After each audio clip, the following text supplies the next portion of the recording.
CBS 라디오 김현정의 뉴스 쇼. 여러분, 일명 궁중족발 사건 들어보셨죠? 지난 6월 7일 서울 종로구 서촌에서 족발집을 운영하던 부부가 있었습니다. 그런데 임대료 문제로 건물주와 오랜 갈등을 빚어오다가 남편이 건물주에게 망치를 휘두르는 일이 벌어진 겁니다. 임대료를 4배나 올린 건물주가 너무했다. 아니다. 건물주의 사유재산 아니냐. 나가달라는데 안 나가고 버티다 벌어진 일이다. 갑론을박이 뜨거웠는데요. 이 사건에 대한 1심 선고가 어제 내려졌습니다. 1심 재판부는 살인의 의도는 없었다. 이렇게 판단을 하고 징역 2년 6개월을 내렸습니다. 사회적으로 워낙 파장이 컸던 사건이어서요. 그때부터 지금까지 계속 1인 시위를 하고 있는 이 궁중족발집 아내죠. 윤경자 씨를 직접 좀 연결해 보려고 합니다. 윤경자 씨 나와 계세요. 네. 안녕하세요. 어제 남편분 재판에는 직접 가셨죠? 네. 예. 그러니까 이게 구형은 7년이었는데 1심 판결 2년 6월형이 내렸습니다. 즉 살인 의도가 있었느냐 없었느냐가 굉장히 중요한 쟁점이었는데 살인 의도는 없었다. 만장일치 판결이 내려진 거죠? 네. 예. 이 판결에 대한 피고인 측 입장은 뭡니까? 배심원단 측에서 잘 살펴봐 주신 것 같아서 너무너무 감사드려요. 사실 이런 사건은 피해자와의 합의 여부가 상당히 중요한데 왜냐하면 피해자가 선처를 해주면 형량이 상당히 줄어들거든요. 의사는 있으십니까? 합의 의사는? 저희 당연히 있죠. 당연히 있고 그리고 일단 정당화된 폭력은 없는 거잖아요. 물론이죠.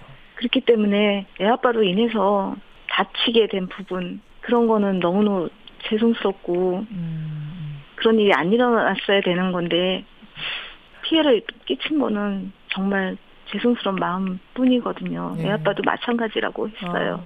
누가 뭐래도 폭행은 잘못된 겁니다. 그러니까 살인의 의도가 있었건 없었건 망치를 휘두른 것, 감정 조절을 못한 건 잘못된 일이죠.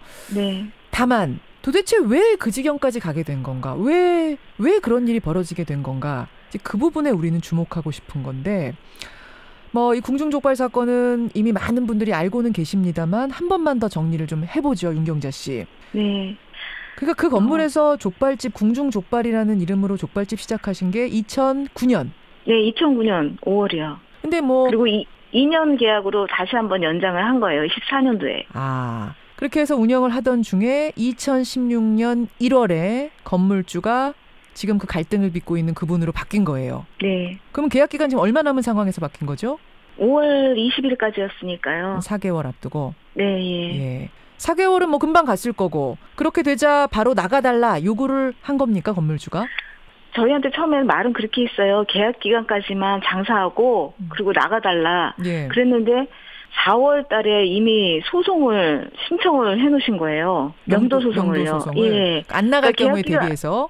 네, 미리 신청을 하신 거예요. 예, 미리 신청을 했건 안 했건 그건 중요한 문제는 아닌 것 같고 그러니까 5월이 된 후에 이제 어떤 일이 벌어졌는가가 중요한 건데 5월에 계약 기간이 끝난 후에 안 나가신 거예요.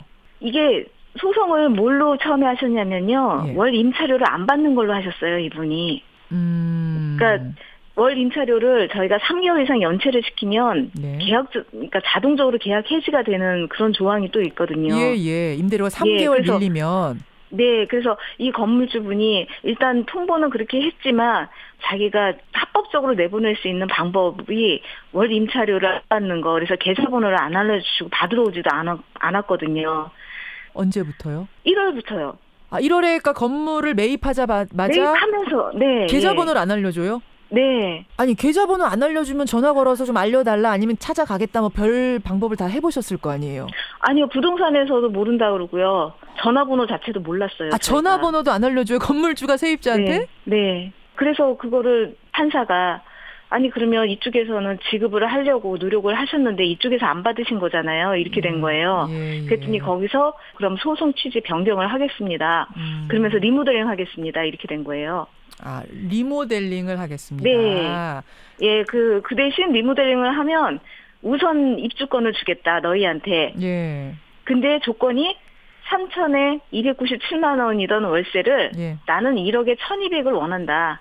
그러니까 그거를 낼 수 있으면 니네가 있고 아니면 나가면 된다. 이렇게 된 거예요, 또. 예. 그러니까 그 갈등이 막 이어지면서 네. 그러면 내가 리모델링을 한 후에 다시 공중족발집 이곳에서 영업할 수 있게 해줄 테니까 대신 네. 월세를 1,200만 원으로 올려서 낼 수 있으면 들어와라 이렇게 된 거예요. 네, 예. 또 저희 같은 경우에는 1층이기 때문에 들어올 때 권리금도 제일 많이 주고 들어왔고. 얼마 주고 들어오셨어요? 들어올 때 들어올 때 3천만 원 줬고요. 3천. 그리고 그 장소 자체가 음식점이 아니었거든요. 그래서 음식점을 할 수 있는 그 시설이 하나도 없었어요. 그래서 저희는 시설 투자비 다 해갖고 1억 넘게 들어간 상태였고. 뭐 수도를 다시 놓는다든지 이런 것들 수도, 전기, 식당에 가스. 맞게 해야 되니까. 네. 그런 상황에서 그냥 나갈 수도 없고 그렇다고 임대료 1,200만 원을 그러니까 월세 1,200을 낼 수도 없고 이런 상황이 되신 거예요. 네. 보증금 3천 갖고 나가려는데 그 돈 갖고 어디 가서 어떻게 장사를 또 시작을 할 수 있어요. 그래서 못 나갔죠. 강제 철거 들어오고 했을 때 제가 알기로는 그 남편분이 버티다가 손가락 4개 부분 절단도 당하고 그러셨다면서요. 예, 그게 건물주가 고용한 사설 용역한테 그렇게 당하게 된 거고 그리고 원래 그런 사고 자체가 집행할 때 일어나면 불능이 떨어지고 사람이 다치는 사건이 일어나면 그래야 되는데 다친 사람을 밖으로 끄집어내놓고 1시간 넘게 방치해놓고요. 치료도 안 하고 그리고 알겠습니다. 문 걸어 잠그고 안에서 일처리를 다 한 거예요. 자, 여러분 상황은 이렇습니다. 이제 이런 갈등의 상황 중에 망치 폭행 사건까지 벌어진 건데 딱한 사정 알겠습니다. 다 이해가 되는데 반론의 목소리도 상당하다는 건 아시죠? 네. 건물 임대업이 봉사업도 아니고 건물주의 사유재산인데 계약 기간 중에 나가라 하면 모를까 계약 기간 끝나서 나가라고 하면 그게 법적으로는 문제될 게 없지 않냐. 그럼 건물주는 임차인이 못 나가겠다고 하면은 평생 보호해줘야 되는 것이냐. 이런 반론도 만만치가 않아요. 이게 임대차 계약 기간이 저희는 이 새로운 건물주하고 계약서를 쓴 게 없거든요. 계약서 자체도 안 써줬거든요.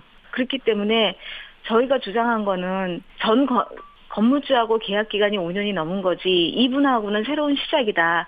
이렇게 주장을 했었거든요. 예. 그런데 법원에서 이분이 이길 수 있는 판결문을 받은 이유가 그거였어요. 최초 계약일로부터 5년이 넘으면 예. 건물주가 바뀌더라도 그것과 상관없이 5년까지만 이제 보호받을 수 있다는 지금 현행법 하에서는 사실상 할 말이 없어지는 상황. 임차인이 어떤 일을 당해도. 그렇죠. 그러니까 이 법 자체가 형평성을 잃은 법이라는 거를 증명을 해준 게 저희 가게의 사건이라고 보시면 되는데 저희가 진짜 그러니까 생떼 쓰듯이 그렇게 버티는 걸로 줄 수도 있는 거죠. 참 어려운 문제네요. 이게 참 어려운 문제인데 어쨌든 이 문제가 궁중족발 사건 때문에 사회 공론화가 되면서 이참에 상가 임대차 보호법을 어떻게든 좀 손을 봐야 되는 거 아니냐, 개정을 해야 되는 거 아니냐는 목소리가 나왔습니다. 네. 그래서 지금의 5년 보호 규정을 10년으로 바꾸면 어떻겠느냐. 아니다, 10년은 또 과하다. 중간에 나가고 싶은 임차인이 생길 수도 있는데 임차인에게도 별로고 임대인에게도 10년은 과하다. 뭐 이런 목소리들이 나왔어요. 어떻게 보십니까? 네. 일단은요. 장사를 해본 사람들은 다들 얘기하는 게 그건 거예요. 초기에 진짜 장사를 특히 음식점 같은 거를 하시는 분들은 미천이 많아서 그 장사를 시작하는 분들이 거의 없거든요. 근데 초기에 투자한 그 비용 들어간 거를 회수를 하기에도 벅차요. 시간이. 5년이면? 예. 가게에 단골이 많아야지 돈을 버는 거잖아요. 그렇죠. 그러면 그 단골층을 두텁게 해놓는 게 장사하시는 분의 노력의 결과물이잖아요. 보통 얼마나 걸려요? 이 정도면 괜찮겠다. 뭐 이 정도면 좀 알려졌다. 안정적이다라고 하는 시기가? 보통은 4년이에요. 그게 4년이나 걸려요? 예. 4년 정도 한 장소에서 똑같은 사람이 장사를 지속적으로 해야지 어느 정도 고객층이 두터워져서 그 다음부터는 좀 수월하게 장사를 할 수 있고 그리고 초기에 들어간 비용 이런 거를 그때부터 회수할 수 있는 기회인 거예요. 그럼 10년으로 바꾸자라는 것에 동의? 그렇죠. 10년으로 바꾸면 아무래도 좀 여유는 생기겠죠. 그럼 중간에 만약 그 건물을 내가 허물고 새로 뭔가를 해보고 싶다. 거기서 내 사업을 해보고 싶다든지 이런 생각이 드는 분이 있다면 권리금을 주면서 뭔가 아까 이 임차인이 손해보지 않을 수 있을 정도로 보상은 좀 해주는 게 맞다고 보시는 거예요. 그러면 수긍할 수 있다?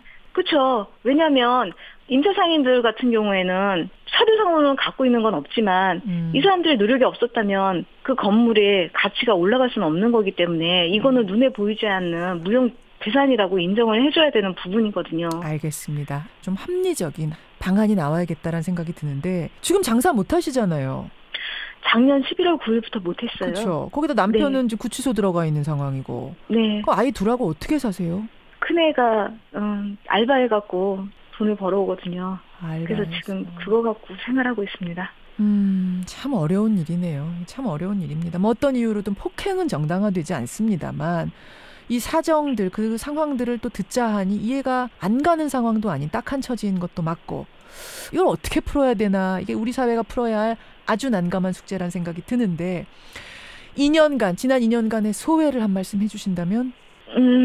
제 생각엔 그래요. 사람이 사람답게 살기 위해서 법을 만든 건데 그 법이 잘못 만들어져서 성실하게 사는 사람을 오히려 궁지로 몰아넣고 그런 불평등하고 형평성 잃어버린 그런 법 개정이 시행돼가지고 저희처럼 이런 피해를 보는 그런 사람이 더 이상 안 나왔으면 하는 바람뿐입니다. 예. 우리 사회를 떠들썩하게 했던 공중족발 사건, 어제 1심 선고 결과를 좀 정리해봤습니다. 2심 어떻게 또 마무리가 되는지, 어떻게 또 전개가 되는지 관심 가지고 지켜보겠습니다. 오늘 네. 고맙습니다. 예, 감사합니다. 예, 공중족발 사건 피고인의 아내입니다. 윤경자 씨 만나봤습니다.